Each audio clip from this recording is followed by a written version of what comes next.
Bueno,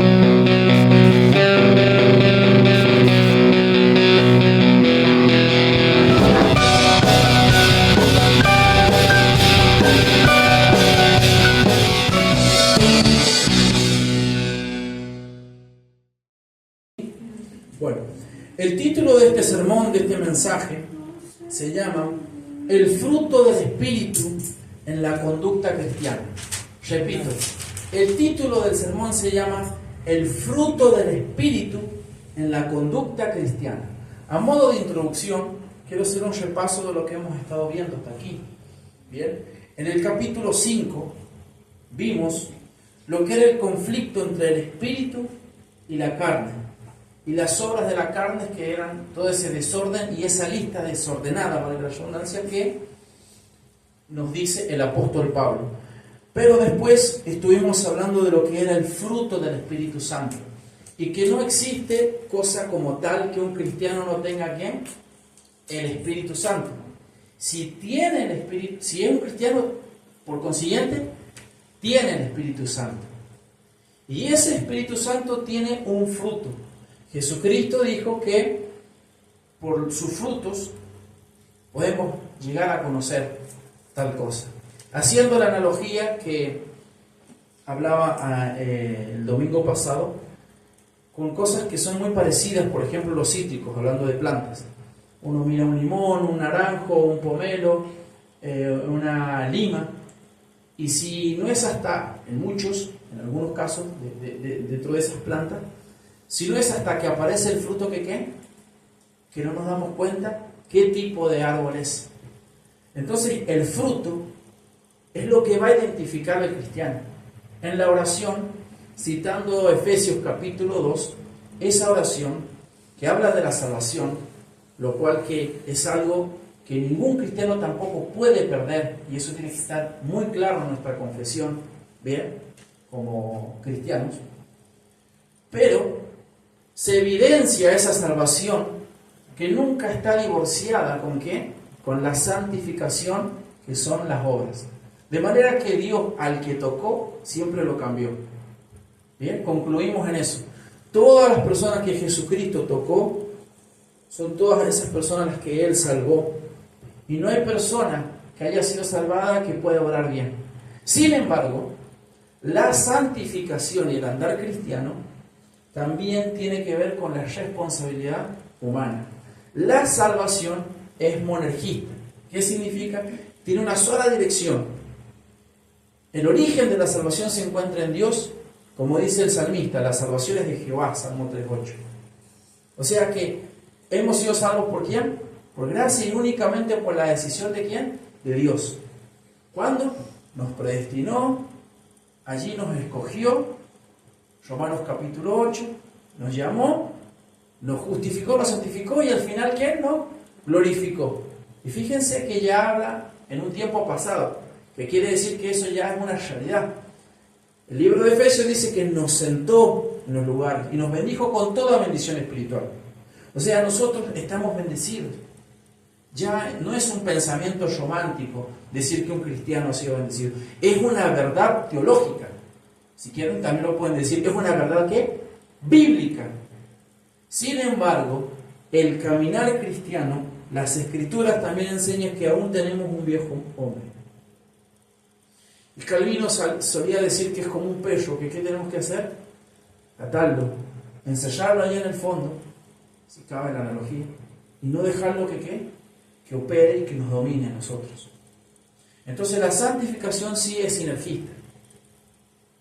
Siempre dependemos del Espíritu, pero también nosotros tenemos que, eso que le llamamos darle lugar al Espíritu Santo. Y las Escrituras nos dicen que nosotros podemos apagarlo. Nunca se va a ir de nosotros, porque hemos sido sellados. El Espíritu, Efesios capítulo 1, son las arras de nuestra salvación adquirida. Si hay algo que Dios nos mira y nos identifica, ¿por qué? Por su Espíritu, porque ha puesto en nosotros ¿qué? Su Espíritu Santo. Sin embargo, nosotros podemos apagarlo. Y allí el Salmo 51, David no dice, devuélveme el Espíritu, sino devuélveme ¿qué? El gozo. Porque él seguía teniendo el Espíritu, sin embargo, se había apagado. Por eso el título de este mensaje, lo que vamos a ver acá, y como lo he dicho en otros mensajes también, el apóstol Pablo, a la hora de enseñar, tiene una mecánica y una secuencia que casi la podemos ver en sus cartas. ¿Qué es lo que es? Se trata y se basa en, número uno, establecer la teoría. Poner los puntos teológicos. ¿Qué es lo que piensa Dios? ¿Qué es lo que es el Espíritu Santo? El conocimiento de Dios. Pero cuando va terminando sus epístolas, va a pasar a la parte práctica. De manera que acá, lo que vamos a ver, todo es práctico. Por eso el sermón se llama el fruto del Espíritu, no de los espíritus, sino el fruto del Espíritu. No son los frutos, ya lo vimos, sino que es el fruto. Y dijimos también que si tenemos amor, también vamos a tener ¿qué? Paz, paciencia, mansedumbre, dominio propio, fe. Porque es el fruto. No son cosas que están aisladas, sino que va todo junto. De manera que si yo fui impaciente, también me faltó todo lo demás. Porque algunos he escuchado, yo particularmente, que dicen, en realidad a mí me falta paciencia. Tengo amor o tengo fe, pero me falta paciencia, me falta esto. En realidad necesitamos, ¿cuál sería la posición bíblica y lógica? Necesito más del Espíritu. Necesito estar más controlado del Espíritu. Caminar en el Espíritu, en palabras del apóstol Pablo. Vivir en el Espíritu, le decía Pablo a los romanos. Esta es la introducción del sermón, porque se llama, repito, el fruto del Espíritu en la conducta cristiana. Vayamos al libro de Gálatas, capítulo 5, versículo 25. Número 1, el primer punto, se llama el llamado a vivir en el Espíritu. De acuerdo con el versículo 25, el apóstol Pablo les va a decir a los Gálatas que estaban atravesando por una crisis espiritual. Acuérdense, ¿por qué? Por los judaizantes que estaban introduciendo un falso evangelio. Gálatas capítulo 1, versículos 7, 8 y 9. Si alguno les predica, así sea un ángel o cualquier enviado del cielo, un evangelio distinto al que yo les he predicado, sea que anatema, y pronuncia una doble maldición el apóstol Pablo. Verso 25. Si vivimos por el Espíritu, andemos también por el Espíritu. Mis hermanos, el doctor Martin Lloyd-Jones, que predicó muchos años en la abadía de Westminster, él escribió un libro que se lo voy a pasar al grupo, se llama Depresión Espiritual. Es un libro que yo leí hace unos años atrás, cuando me encontraba en una depresión espiritual. Martin Lloyd-Jones es considerado el mejor predicador del siglo XIX. Del siglo XX. Y John MacArthur dice que es la persona que más influenciaba en él. Recuerden que John MacArthur ha comentado todo el Nuevo Testamento. Es el pastor que tiene más de 50 y pico de años predicándole a su iglesia versículo por versículo. Pero él dijo, quien me inspiró a mí y quien resucitó la predicación expositiva a este tiempo, ¿quién fue? El doctor Martin Lloyd-Jones, que fue un hombre que tenía un futuro extraordinario, porque era médico, y no era médico, cualquier médico, era médico de la realeza. Y una noche, mientras estaba con su esposa y salía del teatro, estaba un evangelista del Ejército de la Salvación. Podríamos decir como un pentecostal hoy en día, prácticamente lo mismo. Estaba ese hombre del Ejército de la Salvación. ¿Lo escucharon alguna vez ese grupo? Que fue mundial. Los Gedeones, ¿alguna vez han escuchado? Bueno, vienen de allí. Ese hombre, en Londres, en las calles de Londres, estaba parado arriba de un cajón, predicando el Evangelio. En esas calles de Londres, de mucho ateísmo y todo lo demás. Pero también de un legado muy lindo de la Reforma, porque había ahí de la Reforma y de la fe reformada. Acuérdense que en Inglaterra tenemos la confesión de fe de Westminster, está la confesión de los bautistas. En el siglo XIX hubo un hombre que revolucionó Londres, que ¿quién fue? Charles Spurgeon. Entonces él iba con su esposa, sale del teatro y escucha el Evangelio. Y él había sido siempre un cristiano de nombre, nominal, así, un evangélico, un protestante. Y cuando él escuchó el evangelio, y él iba de la mano con su esposa, él llega a su casa y él le dice a su esposa: yo soy uno de esos, yo tengo que volver a ser uno de esos, yo no soy uno de estos, un mundano más. Y saben que yo puedo mejorar a las personas, puedo sanar, tenía Martín Lutero una frase extraordinaria, escuchen esto. Él era un médico, yo puedo sanar, pero mi sanación que yo puedo dar es temporal. Las personas se mueren y se van al infierno. Y a partir de ese momento él, quien era una eminencia, había tenido las mejores notas en la universidad, colgó su traje no sé si traje, su bata de médico, y se metió directamente al ministerio. Y su vida fue un éxito como predicador. Dicen que cuando él predicaba era una llama que salía del púlpito. Es impresionante los sermones que él daba. Pero él escribió un libro que se llama Depresión Espiritual. Y ese libro habla de que cuando Martin Lloyd Jones predicaba, veía cristianos que estaban apáticos, cristianos que habían apagado el espíritu, que ya no tenían gozo, que ya no podían compartir el evangelio, que ya no había lo que cantábamos. Dice la canción que cantaba: que me lleves donde está el hambriento, quiero más que un sentimiento, si en tus manos útil soy, escribía el poeta. ¿Cuántos de nosotros no nos estamos doliendo por aquellos venezolanos que yo he podido ver en las congregaciones evangélicas? Yo he podido estar con ellos, con los hermanos Merino, una hermana venezolana con cáncer y con 2 niños, escapándose del régimen. Y así podríamos hablar un montón de cosas. ¿Dónde está ese amor como cristiano? ¿Por qué nos hemos enfriado? ¿Por qué? Porque hay una depresión espiritual. Y escribe ese libro que yo les recomiendo que lo lean. Es extraordinario.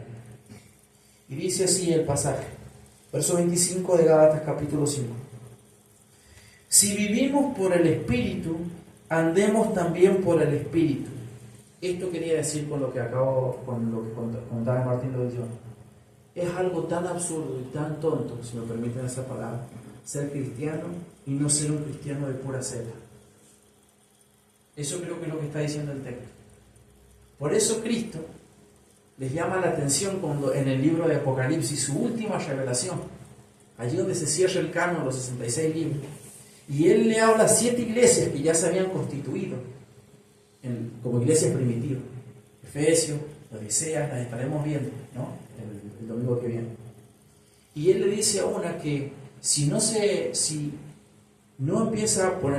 caliente, ¿qué es lo que va a hacer? La va a vomitar, porque prefiere que a una persona que sea bien mundana a que sea tibia. Entonces Dios necesita eso. Es algo muy absurdo ser cristiano y estar desaprovechando tu vida, nuestra vida. Y Pablo está diciendo, miren el texto: si vivimos por el Espíritu, andemos también por el Espíritu. La lógica ahí que podemos pensar a partir de este texto es que uno puede tener el Espíritu Santo y aún que no andar por el Espíritu. Sin embargo, hemos dejado claro la tesis de que no hay un cristiano que no tenga el Espíritu. Entonces, por ende, el Espíritu lo tienen que tener, pero está allí, apagado. Y quien está gobernando aquí lo que es la carne. Es la carne. El versículo, por ejemplo, 16 del mismo capítulo dice: digo pues, anden por el Espíritu y no cumplirán el deseo de ¿qué? De la carne. ¿Lo ven? Por eso el punto 1 de este sermón se llama el llamado a vivir en el Espíritu. Eso es lo que quiero que ustedes vean y nosotros, incluyo, hagamos en esta noche. Que seamos confrontados, porque el apóstol Pablo le está hablando a los Gálatas, pero por consiguiente nos habla a nosotros ¿a qué? Hoy. Y esa palabra resuena en nuestro oído, en nuestro corazón, y debe calentarnos, y cuando salgamos de esa puerta debemos tener un amor, una pasión por los desesperados, por aquellos que están perdidos, por aquellos que están, como dice la canción, que me lleves donde está el hambriento. Yo quiero más que un sentimiento, si en tus manos útil soy. Si vivimos por el Espíritu, andemos también por el Espíritu. ¿Por qué? Porque el Espíritu, ¿qué es lo que va a producir? Un fruto. Que ese fruto va a consistir en ¿qué? En nueve características. Son todo un paquete.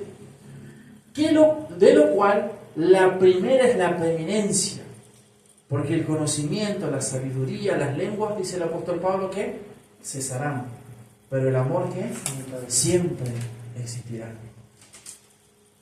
Verso 26 dice: no nos hagamos vanagloriosos, provocándonos unos a otros, envidiándonos unos a otros. ¿Ven? El resultado de no andar en el Espíritu, ¿qué es lo que va a conducirnos? Evidentemente, ¿a qué es lo que nos va a llevar? A ser vanagloriosos, a una provocación entre unos y otros, y va a generar envidia, que si ustedes ven el conflicto entre el Espíritu Santo y la carne en los versículos anteriores, la envidia está dentro de unos ¿qué? De las obras de la carne, es una de las obras de la carne. Entonces, para evitar todo eso, Pablo nos dice el llamado a vivir en el Espíritu, en el Espíritu Santo. Punto número 2, la exhortación en el Espíritu Santo. Pablo, una vez que les ha dicho que ustedes anden en el Espíritu Santo, si viene a exhortar, el apóstol Pablo, los romanos lo pone dentro de un don, porque no cualquiera puede exhortar, aunque todos podemos exhortar. Sin embargo, Pablo dice, si van a exhortar, más vale que lo hagan ¿qué? Llenos del Espíritu Santo en el contexto, y háganlo con la gracia del Espíritu. ¿Por qué? Porque nosotros también somos débiles. Conté una historia, la otra vez, donde un pastor le estaba hablando a un hermano, un filósofo, un teólogo, que es argentino, y le decía, ¿por qué vos te acercás tanto a los católicos? ¿Por qué esto?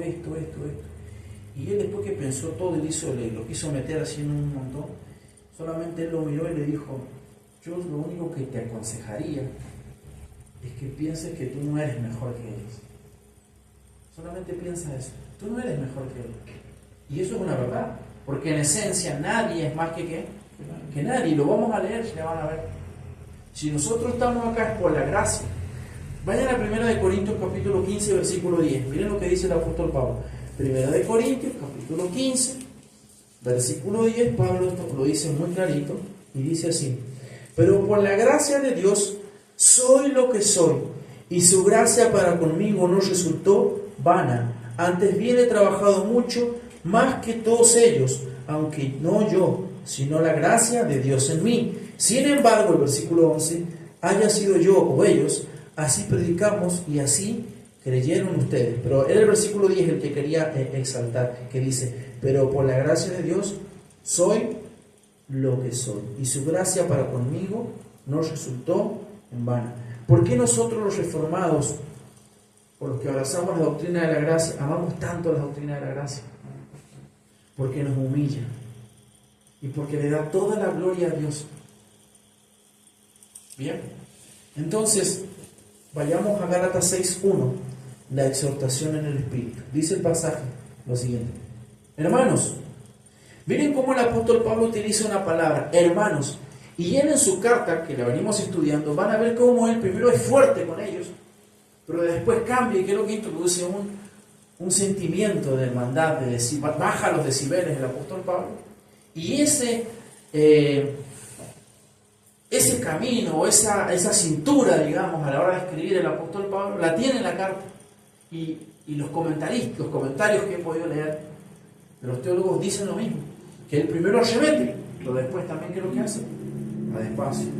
Y eso es muy importante a la hora de exhortar, de hablar. No podemos estar el tiempo siempre pegándole a las personas. Pegame, pero también ¿qué? Abrazame. Y Pablo les va a decir, hermanos ahora. Hermanos, aún si alguien es sorprendido en alguna falta, posiblemente en el contexto, ¿cuáles son esas faltas? Las obras de la carne, en el contexto: envidia, borrachera, idolatría, hechicería, enojo, rivalidades, disensiones, herejía, etc. Ustedes que son espirituales, restaurarlo en un espíritu de mansedumbre, mirándote a ti mismo, no sea que tú también seas tentado. Nunca pierdan de vista cuando él les dice, ustedes que son ¿qué? espirituales. ¿Por qué? Porque viene hablando del espíritu, de andar en el espíritu. Recuerden que esto se lo voy a decir, y ustedes cuando lean el libro de Depresión Espiritual, Martin Lloyd-Jones explica, hay un pasaje que él habla de Mateo capítulo 19, donde él explica que esto que voy a decirles yo en ese libro, que muchas veces nosotros tenemos capítulos y números. Eso nos ayuda, está bien, pero a veces nos va en contra. Entonces, cuando estudiemos la Escritura, estemos atentos, cuando es ese momento que hay que darle continuidad para entender lo que está diciendo el apóstol. Y ese es este caso. Por eso le dice, ustedes que son, ¿qué? Espirituales. ¿Qué es lo que les está diciendo? Andan en el espíritu. Porque si no son espirituales, ¿qué es lo que vamos a terminar, qué? Corrigiendo por vanagloria. Lo dice, restáurenlo en un espíritu de ¿qué? De mansedumbre. La mansedumbre está dentro de las características del fruto, que no está divorciada del amor, paz, gozo, ya lo dijimos. Mansedumbre, mirándote a ¿qué? A ti mismo. Pablo, quiero dejar claro esto, no vayan a creer que yo estoy diciendo que acá no hay que corregir el pecado, o que Pablo está diciendo eso. No está diciendo eso. Pablo tampoco nos está diciendo que uno no puede enojarse. Pablo no está diciendo que uno no pueda criticar algo, porque lo que está haciendo, si está haciendo mal en la iglesia, hay que decirlo. Y eso está bien, ¿no? Pero siempre manso, mirándote a ti mismo, no sea que tú también seas ¿qué? Tentado. Leamos 1 Corintios capítulo 2, versículo 15. Porque nosotros tenemos esa autoridad, y lo vemos acá en este pasaje. 1 Corintios capítulo 2, versículo 15. Lo tienen 1 Corintios capítulo 2, versículo 15, dice lo siguiente. En cambio, el que es espiritual juzga todas las cosas, pero él no es juzgado por nadie. En el contexto, Pablo está hablando del hombre natural, de un incrédulo y de un creyente. ¿Cómo conectamos eso con Gálatas capítulo 6:1? Pablo le está hablando hermanos a creyentes. Por consiguiente, ustedes que son espirituales, todos son ¿qué? Nacidos de nuevo, todos tienen el espíritu y todos pueden tener el fruto del espíritu. Entonces ustedes que pueden juzgar las cosas que son espirituales, háganlo, pero háganlo en el poder del espíritu. En el poder del espíritu. Bien. Ese es el punto número 2. La exhortación debe ser ¿qué? En el Espíritu Santo. Por eso debemos orar, debemos caminar, siempre vivir en el Espíritu. Número 3. El amor cumple la ley de Cristo. De vuelta. Número 3. El amor cumple la ley de Cristo. Ese es el tercer pensamiento. El tercer punto del sermón. Leamos el versículo 2. Ya leímos que Pablo dice, restáurenlo en un espíritu de mansedumbre, mirándote a ti mismo, no sea que tú también seas tentado. Y el versículo 2 dice el apóstol Pablo, le dice a los Gálatas, lleven los unos las cargas ¿de quién? De los otros, y cumplan así la ley de Cristo. Porque si alguien se cree que es algo, no siendo nada, se engaña a sí mismo. Pero que cada uno examine su propia obra, y entonces tendrá motivo para gloriarse solamente con respecto a sí mismo y no con respecto a otro, porque cada uno llevará su propia carga. El amor cumple la ley de Cristo. Ustedes llevan muchos años, queridos hermanos, en el Evangelio, y el apóstol Pablo ya lo dije anterior, y lo voy a decir una vez más. Por mi propia cuenta, por mi propia experiencia, me he dado cuenta que todo es importante, todo, sí, la experiencia, la vivencia, visitar, orar, todo, pero el amor siempre tiene que estar. Por eso Pablo, ¿qué es lo que dice? Yo puedo dar mi vida por quién, por todos. Yo puedo dar todo el dinero por quién, por los pobres. Yo podría hasta dar mi cuerpo y quemarlo, dice el apóstol Pablo. Yo podría tener todo el conocimiento. Podría hablar mucho, hablar en lengua, en arameo, mucho, lenguas celestiales, pero si no tengo amor, nada soy. Y debemos estar impulsados por ese amor. ¿Por qué? Porque en el Nuevo Testamento tenemos una ley. ¿Cuál es la ley? ¿Qué ley? La ley de Cristo. La ley de Cristo que vemos ahí en el versículo 2. Lleven los unos las cargas de los otros y cumplan así la ley ¿de qué? De Cristo. Veamos algunos pasajes en ese apartado. Romanos 15:1. Vamos a Romanos, queridos hermanos. No se me duerman. Espero que no los haga dormir esta noche. Así que vamos a Romanos capítulo 15, versículo 1. ¿Estamos en el día del Señor, sí o no? Amén. Amén. Estamos en el día del Señor. Gloria a Cristo. Romanos capítulo 15, versículo 1 dice: así que nosotros los que somos fuertes debemos sobrellevar las flaquezas de los débiles y no agradarnos a nosotros mismos.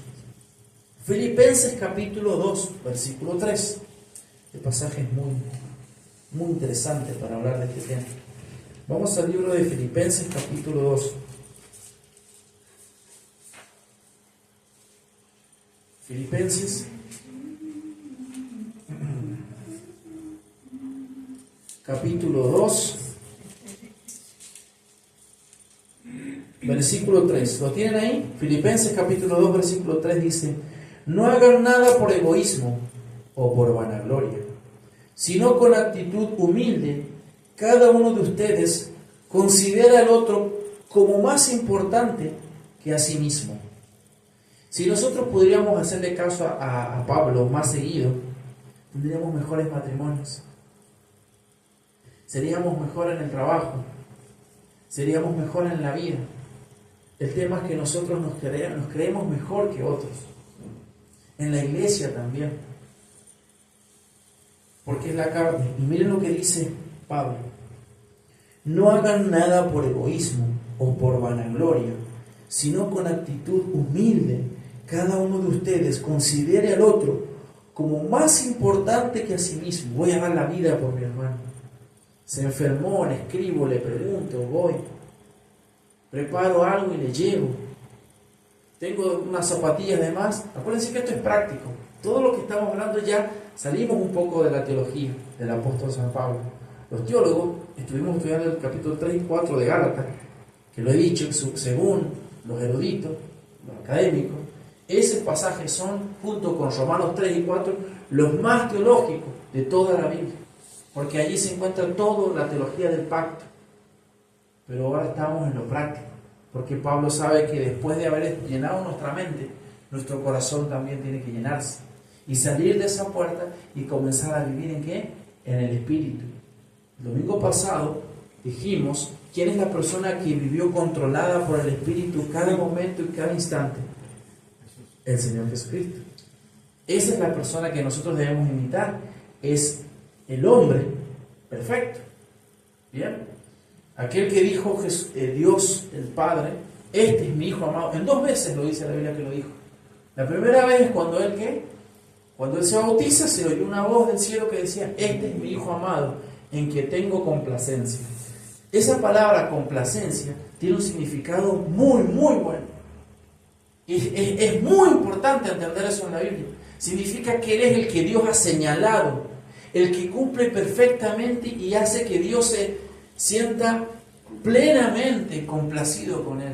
Nosotros podemos complacer a Dios. Lo podemos hacer cuando caminamos en la tercera persona de la Trinidad.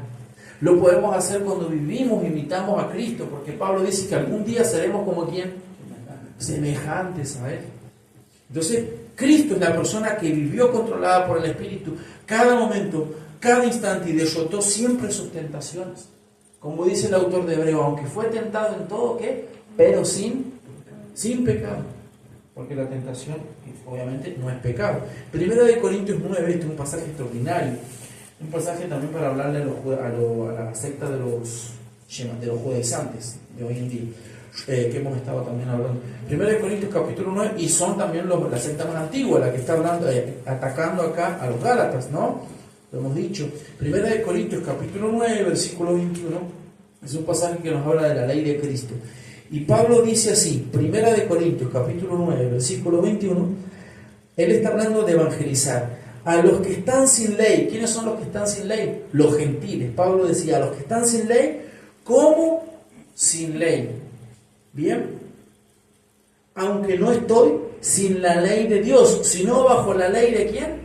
de Cristo, para dejar claro que él no estaba predicando un antinomianismo, bien, un viva la pepa, no, sino que hay una ley, pero es la ley de Cristo, para poder ganar a los que están sin ley, sin ley. Y vamos a un pasaje de Juan capítulo 15, porque este sería como la frutilla del postre de este punto del amor, que el amor cumple la ley de Cristo, porque salieron de las palabras de la boca del Señor Jesucristo. En Juan capítulo 15, en la pasión, la noche de la pasión, Cristo, Juan toma varios capítulos, 13, 14. Si ustedes estudian el capítulo 13, ahí está el lavamiento de ¿quién? De los pies. Eso comienza en el aposento alto, la Santa Cena que ha sido profanada, que ustedes saben hoy en día por el movimiento de la Queen en la inauguración de los Juegos Olímpicos. Pero este es el momento, la noche de la pasión, y Cristo los mira a sus discípulos y les dice lo siguiente, San Juan capítulo 15, versículo 17. Esto les mando, que se amen los unos a los otros. Por eso, no es lo mismo que le está diciendo Pablo a los Gálatas. Es lo mismo, ¿lo ven? Por eso el amor cumple la ley de Cristo. El versículo, Gálatas capítulo 6, versículo 2. Lleven los unos las cargas de ¿qué? De los otros, y cumplan así la ley de Cristo. Voy a decir algo que aprendí hoy, que es un chiste. Yo no lo voy a contar como un chiste, porque no soy bueno para contar chistes, pero es un chiste que aprendí hoy del doctor César Vidal. Y lo quiero decir para llevarlos a reflexionar. Nosotros somos confesionales, creemos en la reforma, amamos la teología reformada. Sin embargo, siempre hemos enseñado de gracia y verdad, que nunca, lo acabo de decir, no somos más que ¿quién? Que nadie. Guardamos nuestra identidad, creemos que las denominaciones son necesarias, no creemos en el papado, ¿bien? Porque el papa es el infalible y vos tenés que seguirlo. Si no, vos podés entrar en el... ¿Saben lo que es el anatema de la Iglesia Católica? El cisma. Que cuando vos no obedeces, entras en el anatema. Porque estás desobedeciendo a quién? Al papa, al cuerpo gobernante que tiene él, el magisterio de la Iglesia. ¿Bien? Pero nosotros tenemos algo que se llama sola escritura. Y la confesión de Westminster dice que nuestra conciencia está que sujeta a la palabra de Dios, no a un hombre. Y eso es muy importante decirlo. ¿Por qué? Porque los hombres Herschel, que dijo concilio en la Martín Lutero en la dieta de Worms, en el juicio. Mi conciencia está cautiva a la palabra de Dios. No me retractaré. Y él les dijo algo antes, que eso te puede llevar a un anatema de la Iglesia Católica, un cisma. Que él dice, los concilios han errado, le dice. Y eso es verdad, no todo, pero eso es muy importante, y después lo vamos a estudiar cuando estudiemos la teología católica, en las clases de teología. Es muy importante, por eso la Reforma nos trajo la Biblia, y la Iglesia protestante evangélica volvió otra vez en la Reforma a la Biblia, algo que había abandonado la Iglesia católica. Y sus misas las hacían en latín, donde nadie podía entender nada, para que nadie pudiese ¿qué? Reclamarle nada. Y el Papa se había llenado los bolsillos de ¿qué? De mucha plata para construir la Basílica de San Pedro, comprando y vendiendo la salvación. Sin embargo, voy a contar una historia para que nos baje el humo nosotros los reformados. Y dice así: resulta de que un grupo de personas llegaron al cielo. Y cuando llegan al cielo, un ángel los recibe. Y cuando llegan, les dice: ven que te voy a mostrar el cielo y te voy a mostrar diferentes salas. Llegan por la primera sala, y en esa primera sala están los metodistas, los episcopales, los luteranos, y todas esas denominaciones. Y están cantando cantos líricos, salmodias, solamente salmos. Y les muestra ahí el ángel ese grupo, a este grupo que llega al cielo. Van por un segundo salón y le dicen: miren, acá están los bautistas. Ellos cantan himnos clásicos, muy bonitos. Y pasan por ahí. Y van al tercer grupo. Y en ese tercer grupo están se oyen palmas y gritos y mucha algarabía y dice, ellos son los pentecostales. Y mira, vamos a ir a un grupo más. En ese grupo más te voy a pedir que no metas ruido, que ni siquiera se le siente el ruido de los zapatos, porque no se deben enterar que nosotros estamos. Entonces, ¿qué hace este grupo? Pasan por ahí y hablan en silencio. Y cuando ya han pasado mucho tiempo, ya han pasado un espacio considerable para que no se escuche, le pregunta el grupo al ángel y le dice, Ángel, ¿por qué no hicimos ruido? No, lo que pasa es que ellos creen que son los únicos que están en el cielo. Y no había que hacer ruido. No voy a decir que se enteren que estamos nosotros en el cielo y se enojen. No sé si entendieron lo que quise decir. Hay gente que está abrazando la reforma que se creen los únicos. Son como ese grupo que están solos ahí. Y dicen, no, nosotros somos los únicos que vamos a ir al cielo. Pero no es así. No es así. Versículo 3 dice, porque si alguien se cree que es algo, no siendo nada, se engaña, dice San Pablo, ¿a quién? A sí mismo, que es lo peor, estar engañado a sí mismo. Es lo peor. Versículo 4, pero que cada uno examine su propia obra, y entonces tendrá motivo ¿para qué? Para gloriarse solamente con respecto a sí mismo, y no con respecto a quién, a otro, nunca comparándose con nadie, sino mirando ¿qué? A uno, comparándose y uno tratando de ser mejor cristiano en el contexto, mejor persona, mejor en el trabajo, todo, porque el cristianismo, desde acá nosotros predicamos una visión íntegra, no divorciada entre la iglesia, fuera de la iglesia, el trabajo, no, es todo íntegro, toda una sola persona, porque es así la cosmovisión cristiana. El cristianismo es más que una religión, sí, es una religión, pero es más que eso también, y es una cosmovisión, es una forma de vida. Y el último punto, lo he titulado es realizar buenas obras en el poder del Espíritu Santo. Sí, así. Realizar buenas obras ¿en qué? En el poder del Espíritu Santo. Hemos sido llamados ¿a qué? A hacer buenas obras. ¿Pero en qué? ¿En la carne o en el poder del Espíritu? En el poder del Espíritu. Voy a dar sin ningún interés, porque algún día voy a estar delante de Cristo. Esa es la verdadera fe, hermanos. El autor de Hebreos, hablando de la fe, dice de que si nosotros no tenemos fe, Dios no agradará ¿qué? Su alma, y no podremos ser salvos. Entonces Dios, el ser de Dios, el Dios Trino, Padre, Hijo y Espíritu Santo, solamente se puede entender por qué bajo la fe. Cuando estudiamos teología sistemática, la pregunta que dice ¿Dios es cognoscible o es incognoscible? Lo voy a expoliar, digamos ya. Dios se lo puede conocer, pero a la vez que Dios es conocible, también es incognoscible, dice la teología. ¿Saben eso? Porque no podemos llegar a conocer todo. Y eso es lo que dicen los teólogos. Por ejemplo, los herejes en el concilio de de Trento, se afirma, en el concilio de Calcedonia se afirma la unión hipostática. ¿Bien? Que Cristo, exacto, no están separadas, Cristo tiene dos separaciones. Yo lo he estudiado, eso lo estoy estudiando, y los teólogos, por ejemplo, Luis Berkhoff, llega a la conclusión y escribe, eso escapa fuera de la mente humana y de la experiencia humana. O sea, cuando ustedes estudian la doctrina de la Trinidad, se van a dar cuenta que hay puntos.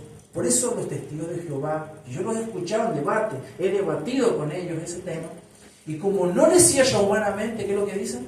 Esto no puede ser real. Pero se olvidan que Dios también es ¿qué? Incognoscible. No todo lo que expresa el ser de Dios tiene que ser entendido por medio de la experiencia o por medio de una analogía humana. Lo decíamos que algunos dicen, cometen la herejía, no, la Trinidad se asemeja porque el hombre tiene cuerpo, alma y espíritu, porque el hombre es un animal. Escuchó la analogía de el huevo, la cáscara, la yema y la clara, es una herejía eso. Yo lo he estudiado y eso la Trinidad no se debe usar analogía para explicarla, porque ninguna va a representar la esencia misma del ser de Dios. Y se ha dicho que si hay un Dios que tiene que entrar en nuestra mente, pues no es Dios. Porque hay un aspecto que de Dios es que es incognoscible. Es incognoscible. Vamos al último punto. Realizar buenas obras en el poder ¿de qué? Del Espíritu Santo. Vamos al versículo 6. Gálatas capítulo 6, versículo 6 al 10. Vamos a leerlo. ¿Tienen ahí? Dice así: y al que se le enseña la palabra, que comparta toda cosa buena con el que se le enseña. No se dejen engañar, de Dios nadie se burla, pues todo lo que el hombre siembra, eso también segará. ¿Han escuchado hablar acerca del karma de las religiones orientales? Bueno, acá Pablo está explicando algo muy parecido, aunque no así tan así. O sea, lo que tú hagas, eso después te va a ¿qué? Te va a venir. Y eso es lo que vos vas a cegar. Por eso es que el punto se llama realizar buenas obras en el poder ¿de qué? Del Espíritu Santo. No, yo no dije que eso, y creemos en eso. Yo no dije que eso es lo que está diciendo Pablo. Quiero aclararlo, sino que es para que lleven a pensar, entiendan que esa es la idea. Si nosotros obramos bien, a la larga vamos a cosechar eso. Y si obramos mal, vamos a cosechar algo mal. ¿Por qué el aborto, a pesar que viola uno de los mandamientos que es no matarás, es tan popular en nuestros tiempos? ¿Por qué? Porque las mujeres, una vez que han tenido relaciones sexuales con los hombres, porque también lo hacen consensuado, han gustado del placer sexual. Después de eso viene el fruto, que es lo natural, que sería ¿qué? Un hijo. Como un hijo puede entorpecer la vida, los planes, el placer evidentemente, ¿cierto? ¿Qué es lo que hacen? Recurren ¿a qué? A matar, a un aborto. Y dentro de eso, ¿quién lo apoya? ¿Qué lo hace? El gobierno encima, para quitarle la culpa a esas personas, lo justifica y lo quiere hacer legal para decir: ahora yo tengo una ley, que nadie me juzgue, que nadie haga nada, nadie me señale, porque la ley me avala el pecado. ¿Ven? Entonces, ahí tenemos un ejemplo de que cuando nosotros hacemos mal, y bueno, eso va a venir. Versículo 3. Porque si alguien se cree que es algo, perdón. Versículo 7. No se dejen engañar, de Dios nadie se burla, pues todo lo que el hombre siembra, eso también segará. Porque el que siembra para su propia carne, de la carne segará corrupción. Pero, presten atención a esto, pero el que siembra para el Espíritu, hablando del Espíritu Santo, del Espíritu segará ¿qué? Vida eterna. Y no hay ningún cristiano que se pierda. Así que ánimo, no te vayas triste. Este mensaje es para animarte. Este mensaje es porque vos puedes reaccionar. Pablo le escribe esto a los Gálatas porque ellos tienen la posibilidad. Ellos no son personas que no tienen el Espíritu. Ellos no son personas que no van a entender. Es más, Pablo, en uno de los capítulos, creo que fue el capítulo 4 que vimos, cuando él les pronuncia: yo sé que ustedes van a salir adelante, les dice, de la amenaza que están, porque acá hay en el contexto, el tema de la carta de Gálatas, ¿cuál es? Es que ellos están a punto de cometer la herejía de los judaizantes. ¿Los testigos de Jehová tienen cosas de la Biblia? Sí, pero son una herejía del cristianismo. Hablan del amor, pero carecen del amor cuando alguien dice: yo no pienso igual que ustedes. Por eso dije que las denominaciones protestantes son importantes. Miren lo que es. Qué increíble. Piensen lo que acabo de introducir, ese pensamiento. La organización de los testigos de Jehová, la Watchtower, si uno piensa distinto, ¿qué pasa? Es declarado un hereje. Si un bautista con un presbiteriano no se ponen de acuerdo, siguen siendo ¿qué? Hermanos. Y eso es lo que quería enfatizar al principio. Debemos amar a nuestros hermanos aunque algunos piensan distinto. Los hermanos libres, los pentecostales. Si un pentecostal tiene otra visión acerca de los dones, siendo continuista con nosotros, se puede ir a otra iglesia y sigue siendo ¿qué? Nuestros hermanos. Pero los testigos de Jehová, ¿pueden hacer eso? No lo pueden hacer, porque ellos se creen la última Coca-Cola ¿de qué? Del desierto, siendo una secta, que son una herejía. Aún en la Iglesia Católica hay mucho pueblo, a pesar que la Iglesia Católica se ha desviado muchísimo de la palabra de Dios, Pero aún allí Dios puede tener personas escogidas y salvarlas si han puesto realmente la fe en Cristo, o traerlas a la iglesia de sana doctrina. Vayamos al versículo 9. No nos cansemos de hacer el bien, pues a su tiempo, si no nos cansamos, pero a su tiempo, si no nos cansamos, segaremos. Así que entonces, hagamos bien a todos según tengamos oportunidad, y especialmente a los de la familia de la fe. En el griego dice a nuestra casa, y haciendo la analogía de que la iglesia, el cuerpo de Cristo, creo que es esa casa, es esa familia que está ahí. Entonces, el punto acá que les estuve compartiendo es que debemos realizar ¿qué? Buenas obras en el Espíritu Santo. Bien, en el Espíritu Santo. Hacer esas buenas obras, como dice el apóstol Pablo en el versículo 9. No nos cansemos de hacer el bien, pues a su tiempo, si no nos cansamos, segaremos. Así que entonces hagamos bien a todos según tengamos oportunidad. Leemos unos versículos que he anotado acá para hablar de por ejemplo, les leo yo. Job, capítulo 4, 8, Job decía así. Job, capítulo 4, versículo 8, dice así: por lo que yo he visto, los que harán iniquidad y los que siembran aflicción, esos ciegan, decía Job. De vuelta. Por lo que yo he visto, decía Job, los que harán iniquidad y los que siembran aflicción, esos ciegan. Hablando de que si nosotros hacemos cosas malas, ¿qué va a pasar? Vamos a cosechar cosas malas. Por eso el punto acá a enfatizar es, vamos a 2 de Timoteo capítulo 4, para ver las buenas obras. 2 de Timoteo, con ese pasaje es muy importante.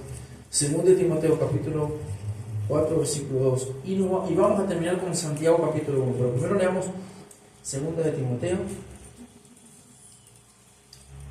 2 de Timoteo capítulo 4. Si alguien lo tiene, lo puede leer, mis hermanos. 4:2. Capítulo 4, versículo 2. Que prediques la palabra, que instes a tiempo y fuera de tiempo. Amén. Redarguye, reprende, exhorta con toda paciencia y doctrina. Esas son las cosas que dice el apóstol Pablo, o una de las cosas que debemos hacer. Debemos andar haciendo obras de ¿qué? En el Espíritu Santo. ¿Predicamos en qué? En el Espíritu. Pablo dice, predica la palabra, inste a tiempo y fuera de tiempo, amonesta, reprende, exhorta con mucha paciencia e instrucción. Y terminamos con Santiago capítulo 1, para hablar de este punto que se llama realizar buenas obras en el poder del Espíritu Santo, punto 4. Ese es el pensamiento. Santiago, esta es una parte que me encanta. Santiago, Martín Lutero quería sacar al libro de Santiago del canon, porque en la Reforma, acuérdense que la disputa en el plano teológico era la justificación solamente por la fe, lo que nosotros llamamos sola fide, ¿no? Entonces en sus comienzos Lutero quería sacar esta carta, porque habla, pero en realidad Santiago dice algo muy práctico, y de eso se trata, lo que estamos viendo, ¿no? Miren lo que dice Santiago capítulo 1, versículo 19, vamos a leer de ahí. Santiago capítulo 1, versículo 19. Esto lo saben, mis amados hermanos, pero que cada uno sea pronto para oír, tardo para hablar, tardo para la ira, pues la ira del hombre no obra la justicia de Dios. Por lo cual, desechando toda inmundicia y todo gesto de malicia, reciban ustedes con humildad la palabra implantada, que es poderosa para salvar sus almas. Sean hacedores de palabra y no solamente oidores que se engañan a sí mismos, porque si alguien es oidor de la palabra y no hacedor, es semejante a un hombre que mira su rostro natural en un espejo, pues después de mirar a sí mismo e irse, inmediatamente se olvida de qué clase de persona es. Pero el que mira atentamente la ley perfecta, la ley de la libertad, y permanece en ella, no habiéndose vuelto un oidor olvidadizo, sino un hacedor eficaz, este será bienaventurado ¿en qué? En lo que hace. Ven que tiene el mismo espíritu de lo que está diciendo San Pablo a los Gálatas. Debemos realizar buenas obras ¿en qué? En el poder del Espíritu. Y por último, tengo una muy mala noticia para la religión, para el pensamiento evangélico, que no quiere hablar de religión como el cristianismo. Y es una bomba para ellos. Hay un grupo, sobre todo en los neopentecostales y pentecostales, que no quieren hablar de la espiritualidad de la verdadera religión. Y dice Santiago, vayan con el versículo 26, uno de mis favoritos, versículos favoritos. Si alguien se cree religioso, pero no refrena su lengua, sino que engaña a su propio corazón, la religión de tal es vana. La religión pura y sin mancha delante de nuestro Dios y Padre es esta: visitar a los huérfanos y a las viudas en sus aflicciones y guardarse sin mancha del mundo. Hay una religión que es verdadera, hay una religión que es falsa, hay religiones que son herejías del cristianismo, ya lo dije, los mormones, los adventistas con Elena de White y todo lo demás. ¿Se entendió lo que dice Santiago? ¿Se dan cuenta lo práctico que es? Por eso, una de las mejores definiciones de teología la dio el puritano James Adam, que por ahí está la frase, que la voy a pegar acá, la tengo ahí, que dice algo así, que la teología, ¿qué es lo que es? La teología es el conocimiento para vivir para Dios, de vivir para Dios, decía James Adam, el puritano. La teología es el conocimiento de ¿qué? De vivir para Dios. ¿Cómo decía el sermón? El fruto del Espíritu en la conducta cristiana. Conclusión: un cristiano que vive contristando al Espíritu Santo es un creyente condenado al fracaso. No vas a perder tu salvación, porque eso no lo puedes perder, pero siempre vas a estar condenado al fracaso y a caer en una continua depresión espiritual. Martin Lloyd-Jones, recuerdan que él escribió ese libro porque encontró una iglesia depresiva. ¿Qué haremos? Iremos a Cristo, confesaremos nuestros pecados y volvemos a caminar junto a nuestro Salvador. Y la iglesia dice: amén. Oramos. Padre Santo, gracias te damos en esta noche, porque siempre hay esperanza. Tu palabra dice que hoy es el día de salvación. Y los teólogos nos han enseñado, los pastores, de que el Evangelio debemos predicarnos nosotros mismos todos los días. Yo me estoy predicando el Evangelio, Señor, a mí mismo, acá en el púlpito. Señor, predica tu Evangelio, Jesucristo, a tu iglesia, para que ellos se lo prediquen a aquellos que están muertos espirituales. Y tú hagas el trabajo desde el cielo, enviando tu Espíritu, bautizando, llenando, sellando y transportándolo en la presencia misma de Dios, bendiciéndolo con todas las bendiciones espirituales. Bendito sea el Dios y Padre de nuestro Señor Jesucristo, que nos bendijo con toda bendición espiritual y nos sentó en los lugares celestiales para adorarle y para bendecirte. Ayúdanos a tener una teología en acción. Ayúdanos a tener una vivencia, Señor, una experiencia contigo, Señor, un caminar constante contigo.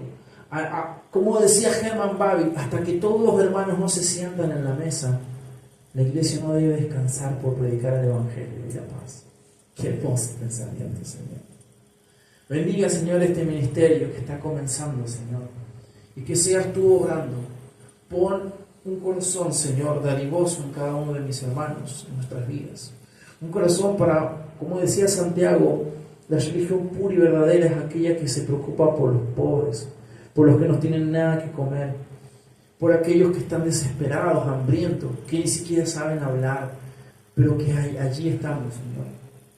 Y también, Señor, que se guarda del mundo.